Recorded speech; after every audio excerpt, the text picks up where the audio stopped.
bal met massa m tref 'n muur loodreg teen 'n spoed v. Onmiddellik na die botsing beweeg die bal in die teenoorgestelde rigting teen dieselfde spoed v. Watter een van die volgende stel die grootte van die verandering in momentum van die bal voor? Die korrekte antwoord is C, 2mv.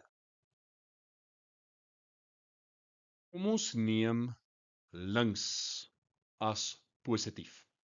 Nou, die verandering in momentum, delta P, is gelyk aan die massa maal met die eindsnelheid minus die beginsnelheid.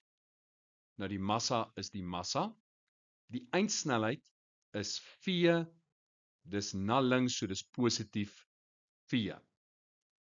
En dan minus ons die beginsnelheid. En die snelheid is v, maar dit is na regs, so dit gaan negatief v wees. So ons gaan hier minus v in vervang.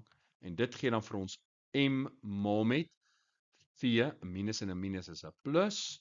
So dit gee vir ons 2mv.